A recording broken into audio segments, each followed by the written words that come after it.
여러분 안녕하세요. 6월 23일 여의도 펀드매니저TV 금주 시장 전망 및 투자 전략 시작하도록 하겠습니다. 네, 여러분 좋은 주말 오후입니다. 잘 지내고 계시죠? 네, 마음은 정말 주식에 대해서 생각을 하면 마음은 참 편하고 좋은데 내 주식만 안 가는 그 좀 우울함, 네, 이런 것들이 굉장히 강하죠. 또 한편으로 이게 또 불안하고 이게 또 언제 또 쓰러질지 모른다는 생각, 전쟁은 지속적으로 강화가 되고 있고 뭔가 세상은 풀리지 않고 있는데 주식은 불안의 벽을 타고 상승하는 그러한 상황. 이럴 때 과연 나는 어떤 모습으로 주식시장에 대응을 할까? 이런 생각들을 많이 해보는 그런 시간인 것 같습니다. 개인적으로는 이제 3천이 바닥이다. 네, 3천이 바닥이다. 그 다음에 2분기 실적에 이제 집중을 해야 될 것 같다. 그동안의 기대감과 정책 이런 것들을 갔는데 이제 서서히 시장이 2분기 실적으로 집중될 그런 시간이 된 것 같아요. 이란과 이스라엘의 전쟁은 장기전 속으로 들어가고 있다. 생각보다도 늪속으로 들어가는데 과연 미국이 이 늪속에 참전을 할지 아니면 발을 뺄지 2주의 시간을 줬는데 그 2주가 어떤 의미인지를 다양한 의견들이 지금 주말에 나오고 있죠. 생각들을 정리해서 한번 말씀해 드리도록 하겠습니다. 생각할 것도 많고 분석할 것도 많고 같이 서로 머리를 맞대야 될 것도 많은 금주 시장 전망 및 투자 전략 출발해 봅니다. 구독, 좋아요 많이 눌러주십시오. 네, 이게 지금 우리나라 코스피 지수인데 우리가 2021년 6월 21일, 2021 6월 20일 3,302포인트가 가장 역사상 높은 포인트였죠. 지금 3,021까지 왔으니까 어느 정도 먹을 건 더 있다. 이걸 일단 뚫어야 되죠. 이걸 뚫으면은 3,300까지도 저는 충분히 갈 수 있다. 그렇게 생각을 하는데 시기적으로는 저는 여름에 3,300을 뚫을 것이다. 이렇게 보는 거죠. 따라서 여름 지나서 가을이 오면 아무래도 이익실현 차원 물량 이런 것도 좀 주의할 필요가 있는데 아직 여름이 가기 전까지는 무조건 고다. 여기서 죽더라도 고다. 문제는 이제 종목이죠. 어떤 걸 사서 마지가 이 게임에서 이길 수 있는지 8분응선은 올라갔다. 우리가 이 어깨 싸움인데 7분응선이 지나서 이 8분응선 여기가 3,300 이렇게 보는 게 맞을 것 같아요. 이게 이제 올해 여름 지난 가을 8월까지의 제 기본적인 생각입니다. 그래서 아직 먹을 건 남아있다고 생각하고 강하게 배에 힘주고 꼭 꾸준히 전진을 하자는 게 제 생각이죠. 네, 며칠 전 금요일 날 미국 주식시장이 끝났는데 굉장히 중요한 포인트가 몇 개 있었습니다. 첫째는 크리스토퍼 월러 연준 이사가 금리를 인하할 수도 있다. 금리 인하할 수 있는 이치에 있다고 생각한다. 7월부터도 가능하다. 상당히 플러팅을 한 거죠. 그의 논리를 보면 관세가 인플레이션을 크게 높이지 않을 것으로 예상하고 있다. 나중에 들어오더라도 영향은 동일, 지속적이지 않고 이례적인 영향일 것이다. 이를 간과해야 한다는 입장. 6개월간 관세가 큰 충격일 수도 있다고 잠시 멈췄지만 우리는 그것을 보지 못했다. 지표상으로. 노동시장은 하방 위험이 걱정된다면 지금 움직여야 한다. 네, 지금까지 지표는 괜찮다. 월러 이사가 굉장히 강력하게 플러팅을 했습니다. 또 미국이 중국의 반도체에 대해서 한 번 더 때렸죠. 네, 기술 접근 면제에 대해서 취소 통보를 했다. 상무부와 수출 통제 담당 제프리 캐슬러가 TSMC에 대해서 포괄적 면제 취소 의사를 통보를 했다는 거죠. 현재 TSMC는 중국 내 공장에서 미국 칩 제조 장비를 별도 라이센스 없이 사용 가능하도록 만들었는데 여기에 대해서 취소 의사를 통보했다는 거죠. 삼성전자, SK하이닉스와 함께 3대 회사가 동시 대상이 된다. 트럼프 행정부의 중요 미국 기술 중국 유출 단속에 대한 강화를 다시 한 방 먹였습니다. 이렇게 되면 사업하기 정말 어렵죠. 네, 사업하기 정말 어렵습니다. 계속 말을 바꾸는 트럼프 정부를 볼 때마다 이 정부에 대해서 가장 큰 문제는 신뢰성, 트러스트의 하락이죠. TSMC는 이미 미국에 1,650억 달러 투자 계획을 보유하고 있는데 아리조나 첫 번째 공장에서 대량 생산을 시작하고 엔비디아 첨단 AI 칩 제조 핵심 역할을 하고 있는데 이런 소식이 날라와서 상당히 불리한 상황이다. 여기 삼성전자와 SK하이닉스도 해당이 되면서 어려움이 처해지고 있습니다. 6개월 연속 제조업 지수가 마이너스다. 6월 필라델피아 제조업 지수가 마이너스 4.0. 시장 기대치는 좀 더 0.1 정도 예상을 했던 것 같은데 마이너스 4.0을 나타냈습니다. 저조한 신규 주문, 출하, 고용 모두 전반적으로 위축된 상황. 따라서 제조업에서 살짝 금이 가고 있는 게 아닌가 이런 생각이 듭니다. 또 경기 선행주수도 5월 99를 나타내면서 6개월 연속 하락을 했습니다. 제조업 둔화와 실업 증가의 모습이 나타나고 있습니다. 따라서 지난 금요일에 가장 큰 것은 역시 전쟁의 장기화, 그 다음 2주의 시간적인 것들을 어떻게 해석하느냐, 그 다음에 이제 금리를 인하할 수 있다는 상황, 반도체에 대해서 추가적인 경고 이런 것들이 섞여져서 차익 매물이 나면서 막판에 좀 쓰러지는 모습이 나타났는데 그렇게 좋게 끝나지는 않았다. 자, 그러면 우리의 관심은 이제 금주 시장 전망이죠. 네, 금주 시장을 어떻게 볼 것인가 한번 같이 살펴보도록 하겠습니다.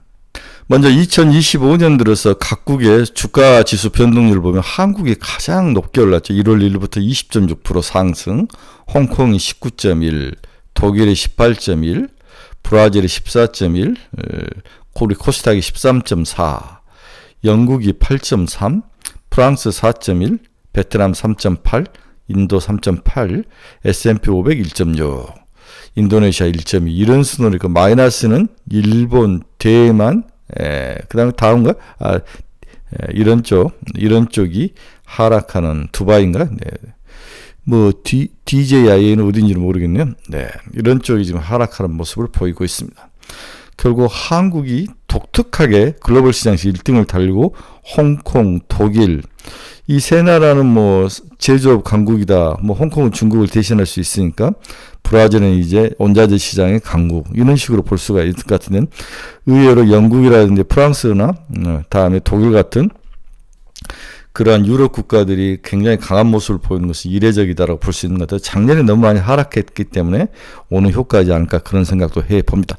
일단 잘 달리고 있는데 이게 과연 꺾일지 언제 꺾일지 아니면 추가로 상승할지 이게 이제 우리의 핵심이죠. 자, 첫 번째 질문 3,000포인트 이상 더 갈 수 있나? 왜 더 갈 수 있다면 긍정적 요인은 뭔가?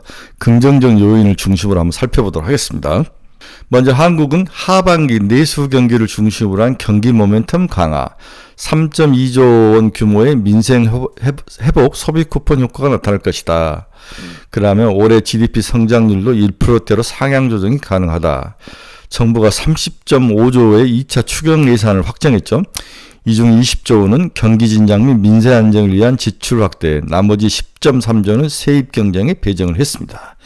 1차 추경 규모가 13.8조임을 감안하면 약 34조 원의 추경이 실시되고 있다. 이렇게 봐야 될 것 같아요. 네. 특히 이번 2차 추경은 국민 1인당 15만에서 50만 원이 지급되는 13.2조 원 규모의 민생 회복 소비 쿠폰이 포함되어 있어서 소비 활성화에 대한 기대감을 높이고 있다. 이렇게 봐야 될 것 같아요. 핵심이 이거인 거죠. 13.2조가 과연 야당의 반대도 있지만 어떤 모습으로 민생경제를 특히 소상공인들을 살릴 수 있을 것인지 마중문이 될 수 있을 것인지 한번 봐야 될 것 같아요. 두 번째 장점은 중동 전쟁 해결 가능성. 다음 주에 중동발 지정학적 리스크 완화 여부와 나토 국가 정상회의가 있죠. 미국과의 무역협상 전개도 주목할 필요가 있다. 백악관 대변인이 이번 이란 공격 여부를 2주 내에 결정하겠다고 밝히면 지정학적 불확실성은 지속되고 있으나 동시에 협상 가능성도 제기되고 있습니다. 트럼프의 2주라는 것이 과연 어떤 의미인지 이게 정말 뭔가를 준비하는 건지 아니면 과거처럼 타코 현상인지 이런 것들에 보는 시각이 아주 다양하겠죠. 시장은 일단 타코 전략으로 보고 있는 것 같아요. 최근 그의 용두사미 전략을 보여주고 있는데 2주 후에 협상할 가능성이 높아 보인다라고 지금 여러 외신들이 그렇게 분석하는 케이스가 많습니다. 특히 나토 정상회의가 6월 24일에서 25일 이틀간 짧게 예정되어 있고 미국 나토 회원국들에게 GDP의 5% 수준의 국방비 지출을 요구하고 있다. 우리나라도 지금 2.4 얼마더라고요. 그러니까 여기에 이 2배를 더 요구하는 모습 이런 것들이 시장에 크게 나타날 것 같은데 다음 주에 나토 정상회의 때 과연 트럼프와 우리 이재명 대통령이 만나서 무슨 이야기를 할지 한번 지켜봐야 될 것 같아요. 네. 다음은 7월 8일에 미국의 상호관세 유예 종료일을 앞두고 무역 협상에 대한 비관세 부분에 대한 다양한 요구 이것도 이어질 가능성이 있습니다. 특히 트럼프는 G7도 그렇고 나토도 그렇고 상당히 얼굴을 돌리죠. 비토적으로 그들과 이야기하고 싶지 않다라는 것을 분명하게 이야기를 하고 있는 것 같아요. 상당히 유럽에 대해서 부정적인 것 같습니다. 자기 마이웨이를 가겠다는 거죠. 미국 스타일에. 자, 그러면 최근 이제 여러 가지 상황들을 예상을 하고 있는데 이 2주라는 것을 어떻게 해석하느냐. 이건 정말 위험한 해석이죠. 트럼프가 어떤 카드를 가지고 있을지는 모르지만 과거 그의 발언들을 보면 플러팅을 확률이 높다. 항상 먼저 위협을 하고 그 다음에 협상을 하는 그의 모습. 시장은 골치 아프니 일단 2주의 시간을 벌고 뭔가 불확실성으로 넣으면서 자기가 이니셔티브를 지고 2주 안에 뭔가를 마련하겠다. 이런 류로 해석하는 쪽이 많다는 거죠. 또 과거에도 그렇게 해왔으니까. 그래서 타코가 또 나타나는데 휴전은 어렵다. 이란과 대화 중이다. 이란 핵 몇 주 혹은 몇 달이 걸릴 수도 모른다. 최대 2주 시간을 준다. 이런 식으로 말하고 이제 비행기를 타고 다른 데로 간 거죠. 에버코 증권사의 한 애널리스트가 이렇게 분석을 했습니다. 트럼프 대통령이 2주 시한을 둔 것은 이란 협상 기회를 놓쳤다고 했던 거에서 주목할 변수이다. 좀 긍정적으로 분석이죠, 이 사람은. 그러나 지속 가능한 외교적 해법으로 가는 길은 여전히 매우 어렵다. 현실적으로 2주는 미국이 중동에 추가 군사력을 배치하고 이란의 보복에 대비해 방어태세를 강화할 시간을 벌어준다. 동시에 이 지연은 트럼프가 직면한 정치적 현실을 반영한다. 핵심 마가 미국을 다시 위대하게 영역의 인사들은 이란을 공격할 경우 지지 기반이 무너질 수 있다고 경고하고 있다. 트럼프 자신도 이라크 전쟁을 강력하게 비판해왔다. 따라서 트럼프는 더 큰 분쟁을 유발하지 않으면서 이란에게 포드로 핵시설만 정밀 타격할 수 있는지를 판단하려고 시간을 버는 듯하다. 이란 정권은 별다른 선택지가 없어 일단 틀만 갖춘 협정에 동의한 뒤 구체적인 질질 끌려오는 전략을 시도할 수 있다. 이는 이란 지도부가 재정비를 하고 향후 핵무장 재개 가능성을 남겨두기 위한 시도일 수도 있다. 이스라엘은 이런 가능성을 매우 우려하고 있다. 이스라엘은 이란의 역량을 약화시켜 장기전 가능성을 줄이고 이를 통해 트럼프 판단에 영향을 주는 것을 노릴 것이다. 그래서 상당히 어려움이 있지만 이 트럼프의 2주가 나름대로 꼼수의 2주다 이렇게 보는데 저는 굉장히 생각보다 강력하게 뭔가가 나오지 않을까. 타코일 수도 있지만 이번에 뭔가를 매듭을 지을 생각이 강하지 않을까 그런 생각도 좀 해봅니다. 그래서 이 부분은 상당히 불확실성을 증가시키는 그러한 요인이다 이렇게 봐야 될 것 같아요. 그래서 두 번째 요인은 앞에서도 이야기했지만 전쟁이 평화로 갈 확률. 그러면 이제 글로벌 시장은 좋은 거죠. 네. 세 번째로는 금리 인하 가능성에 대해서도 우리가 한번 생각을 해보자. 상당히 호키시 매파적으로 발언을 했는데 윌러 이사도 상당히 플러팅을 하면서 금리를 7월부터 연하를 할 수 있도록 이야기를 했고 또 한편으로 우리 FOMC의 패드의 어떤 고민들을 한번 뒤집어 볼 필요가 있는 거죠. 연준이 물가와 실업 전망을 모두 상향해 금리 결정에 인상과 인하 요인이 공존했음에도 기존 2의 인하 전망을 유지한 것은 그만큼 통화당국의 눈높이가 인하 쪽에 맞춰져 있음을 시사했다고 볼 수 있다. 기존의 올해 2의 인하의 전망을 그대로 놔둔 것은 인하할 수도 있다는 쪽으로 방향을 찍고 있어야 되는 게 아닌가. 그쪽에 함의가 더 크다. 이렇게 볼 수 있다는 거죠. 3월 정도면 아직 연간 기간이 남아있기 때문에 전방 시기가 너무 넓어 통화당국들이 자신의 정책 기조를 밝히는 정도의 목적으로 점도표를 활용했다면 6월이 돼서는 이미 정해진 상황에서 전망은 그만큼 자신들의 정책 의지나 실현 가능성 자체가 더해질 여지가 크다고 해석할 수 있다. 아울러 연준이 물가와 실업률 전망을 모두 상향해 금리 결정에 인상과 인하 요인이 공정했음에도 2의 인하 전망을 그대로 유지한 것은 그만큼 통화당국의 눈높이가 인하 쪽에 맞춰져 있음을 시사했다고 볼 수 있다. 이번 FOMC를 숨겨진 의미를 읽는 것이 매우 중요한 포인트인데 통화정책 결정 시에 고려해야 할 물가와 고용 간의 균형점의 변화 가능성이 굉장히 중요하다. 물가와 고용이 어떤 균형점 변화가 있는지 한번 살펴봅시다. 미국 FOMC는 다른 중앙은행과 달리 연준이 물가 안정과 안정고용을 동시에 추구한다. 물가와 고용 두 가지 지표를 굉장히 보는 거죠. 따라서 물가만큼이나 고용 역시 연준의 입장에서는 중요한 지표인 동시에 둘 사이에 적절한 균형점을 찾는 것도 매우 중요한 포인트이다.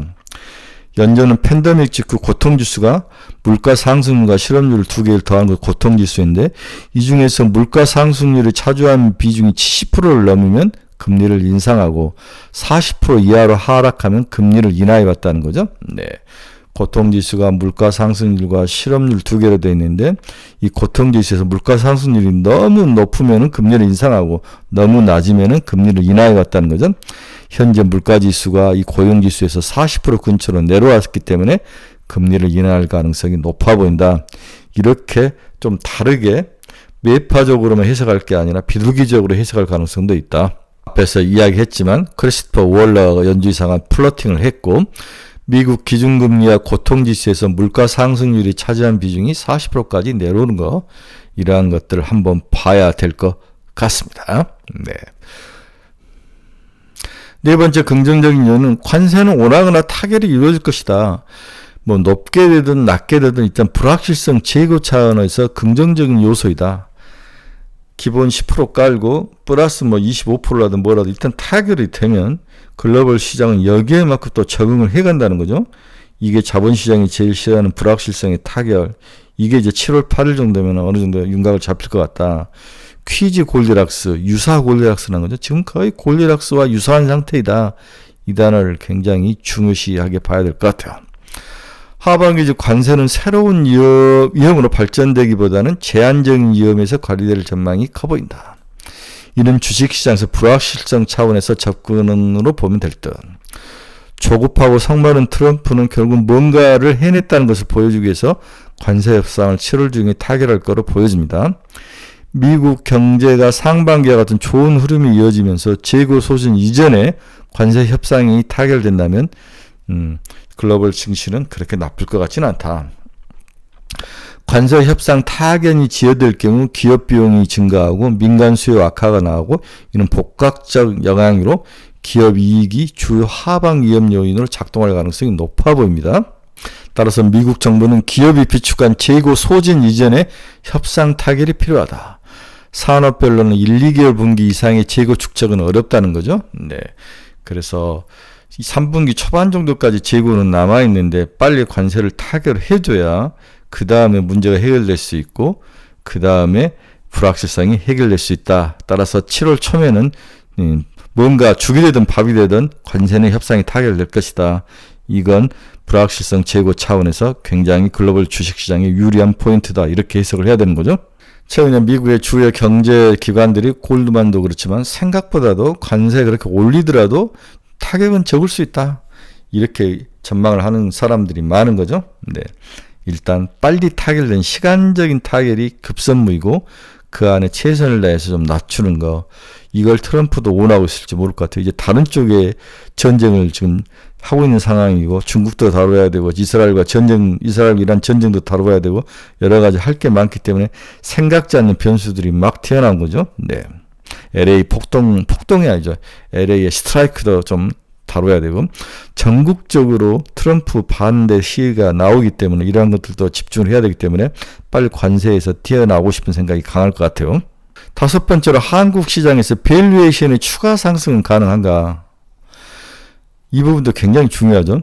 국내 코스피의 밸류에이션은 바닥에 많이 오긴 했지만 아직도 저평가 영역으로 보는 사람이 많다. 추가 상승의 기대감은 충분하고 또한 재평가가 이루어질 것으로 개인적으로 전망을 해보고 싶습니다. 지금 미국이 퍼가 22배죠. 한국이 9.2배. 그렇죠? 네, 9.2배. 중국이 11.6배. 일본과 유럽이 이렇게 돼 있어서 아직 한국이 10배가 아직 안 됐고 바닥에 있는 거기 때문에 기본적으로 아직도 저평가다라고 개인적으로 봐야 될 것 같아요. PBR로 봐도 한국과 홍콩이 제일 낮게 지금 형성이 되어 있죠. 네. 그래서 PBR 측면에서도 한국은 여전히 저평가이다. 아직 한 배가 안 됐습니다. 그래서 한 배가 되면 3,000이고 1.1배, 1.2배 하면 3,300까지도 충분히 갈 수 있는 상황이다.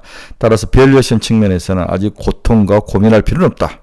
그다음 고객 예탁금과 한국 국내 주식형 펀드에 돈은 꾸준히 들어있죠. 네, 굉장히 우리나라 코스피 주가와 동행해서 움직이는 모습을 많이 보여주고 있습니다. 수급이 아주 강력하게 개선이 되고 있죠. 또한 MSCI 이머징 마켓 지수에서 우리나라가 거의 10% 정도밖에 안 된다는 거죠. 네, 기존에 13% 정도였는데 10%면은 향후에 3%를 더 채운다. 우리나라가 한 2,500조 정도의 시가총액의 3%면은 약 60조 정도를 채워야 되는데 이제 10조도 안 채웠기 때문에 추가로 더 채울 여유는 충분하다. 또 이렇게 보는 시각도 있을 수 있을 것 같아요. 그래서 수급적인 측면에서도 추가로 자금이 더 들어올 가능성. 한국이 기존에 14%까지 올라간 적도 있었죠. 14%에서 9%까지 빠졌다가 최근에 채우면서 10%가 됐으니까 향후에 3% 정도는 충분히 더 채울 수가 있다. 이렇게 보는 게 맞을 것 같아요. 그래서 이머징 마켓이 약 9조 달러라고 보면 3%면 93, 27이지 않습니까? 27조에서 30조 정도는 돈은 충분히 들어올 수 있다. 이렇게 볼 수 있습니다. 자, 그래서 우리는 첫 번째 시각으로 3천 이상 더 갈 수 있느냐? Sure, why not? 이게 답이죠. 퀴즈 골디락스와 유사한 형태. 한국은 5가지 주요 요인에 의해서 긍정적 요인으로 올라갈 수 있다. 이것을 이야기를 해 드렸습니다. 그럼 반면 부정적 요인은 없느냐? 이 부분도 한번 체크해보죠. 간단하게 체크를 해보면, 부정적 요인을 체크해보면, 전쟁이 격화될 가능성, 차익 매물이 출해, 6월 말 반기 결산이죠. 반기 이익 확정치를 하기 위해서 헤지펀드나 이런 쪽에서 이익 실현 물량이 나올 가능성이 높아 보입니다. 또한 트럼프의 변덕과 무역 관세 전쟁 후폭풍 더 강화를 시킬 가능성, 밀어붙일 가능성. 다음에 미국 경제의 추가 지표 하락, 제조업, 소비, 고용 지표들 계속 악화됐을 때 생각보다 더 악화될 가능성이 나타나는 거. 2분기 이제 7월부터 다양한 지표들을 한번 봐야 될 것 같아요. 또한 2분기 이제 실적 발표가 7월 초부터 이어지는데 갑자기 기업 실적들이 우리가 예상한 것과 다르게 2분기는 서프라이즈가 나올 수 있지만 3분기에 대해서 가이던스를 내려버릴 가능성, 가이던스 하향 가능성, 이러한 것들은 부정적 요인이니까 우리가 꾸준히 관심 있게 집중적으로 살펴봐야 할 것 같습니다. 자, 그럼 세 번째로 무엇을 사야 하느냐? 이게 이제 우리의 숙제죠. 우리의 숙제이고 우리가 찾아봐야 될 영원한 숙제입니다. 첫째는 나토 정상회의에서 방위비 압박을 계속할 것이다. 여기에 대한 수혜주. 유럽 재무장론과 방위비 5% 분담. 따라서 제가 봐서는 그 방산주는 여전히 더 갈 확률이 높아 보이죠. 최근에 이제 방산주에서 현대, 롯데, 하나 에어로스페이스, 하나시스템, 라인메탈, LIG 넥스원 쭉 글로벌 방산주들이 주가가 올랐는데 한국 쪽이 제일 많이 올랐습니다. 한국 노태빔이 연간 수익률이 350% 가까이 상승하는 그런 모습. 헤이그에서 24일, 25일인데 우리나라도 방위비 압박을 한다면 여전히 뭐라 그럴까? 우리나라 방산업종은 추가 상승할 가능성이 있다. 현대, 롯데 많이 올랐으니까 LIG 넥스원이 좀 나름대로 괜찮지 않을까 그런 생각을 해봅니다. 왜 그러냐면 이번에 LIG 넥스원이 천궁2를 가지고 있는데 이게 이제 요격하는 거죠. 우리 패트리어트 미사일처럼. 근데 천궁2는 가격도 싸고 요격도 잘 되는 그러한 모습. 이걸 LIG 넥스원에서 만든다는 거죠. 미사일 패트리어트 모델과 LIG 넥스원의 천궁2를 융복합해서 중동 국가들이 사용할 가능성이 높아 보인다. 중동 국가들은 탄도미사일과 자폭 드론 이 두 가지에 대해서 공격에 대해서 대비를 해야 되기 때문에 우리나라 천궁2에 대한 관심이 높아질 것이다. 이걸 만든 건 LIG 넥스원이라는 거죠. 두 번째는 말할 필요 없이 한국의 소버린 AI 강하죠. 100조를 투입하는 것을 다 알 수 있죠. 네이버, 카카오뱅크, 카카오페이, 코난테크놀로지 최소한 2종목을 가지고 있어야 된다. 그러지 않으면은 포모에 엄청 신할 것이다. 네이버와 코난테크놀로지, 카카오와 코난테크놀로지, 그렇죠? 이렇게 식으로 네이버와 카카오페이 이런 식으로 가지고 있어야 되죠. 세 번째는 중국의 무비자가 7월 8일인가요? 그때부터 이제 실행이 되고 한알령 해제 가능성, 로봇 시장이 이제 마지막으로 뜰 가능성, 2분기 실적 상승 예상주. 그래서 화장품, 여행, 엔터, 케이푸드, 레인보 로보틱스 등 이런 쪽에 대한 관심도 좀 가져보자. 반대로 분할 매도를 추천하는 정도 있습니다. 한국형 스테이블 코인 너무 많이 올랐어요. 올라올 때마다 이제 이익 실현을 해라. 온전주도 그렇고 전력기기주도 그렇고 조선능도 그렇고 상승 시마다 차익 실현이 좀 필요하다. 이 부분에는 이렇게 조언을 해드립니다. 저희 카페에 제가 추천 종목 탑 10을 올려놨습니다. 저희 카페에 들어와서 여러분들 한번 보시기 바랍니다.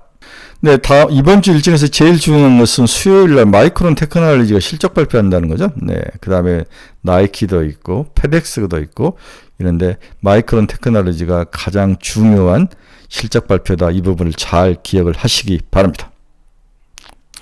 네, 금주는 3,000포인트를 바닥으로 해서 추가 상승을 모색할 것이다. 이렇게 결론을 내드렸죠. 네. 여러분 중에서 투자의 방향성을 잃어버리신 분들, 종목 상담이 필요하신 분들, 관심 종목이 필요하신 분들은 제 카페 주소 치고 들으시기 바랍니다. 여러분들의 좋은 친구가 되도록 하겠습니다. 그리고 26일인가? 네, 이번 주 토요일이죠. 금주 토요일 날 저희가 또 스터디 모임을 합니다. 이번엔 제약바이오, 반도체, 그리고 7월 투자 종목 선별 이 13가지 주제로 여의도에서 저희가 스터디 모임을 하는데 스터디 모임에 관심이 있으신 분들은 댓글을 달아주시기 바랍니다. 네, 즐거운 주말 오후입니다. 네, 주말 잘 정리하시고 이번 주에도 우리가 승리하는 돈을 좀 버는 우리 계좌가 좀 살쪄지는 저도 굉장히 종목 몇 개 샀다가 완전히 물려서 먹었던 건 다 토해내고 오히려 지금 하락하면서 포모 현상이 시달렸는데 펀드 매니저도 포모 현상이 많이 시달립니다. 여러분들도 잘 이겨내시고 잘 극복해내시길 바랍니다. 여러분 감사합니다. 화요일 새벽에 뵙도록 하겠습니다. 감사합니다.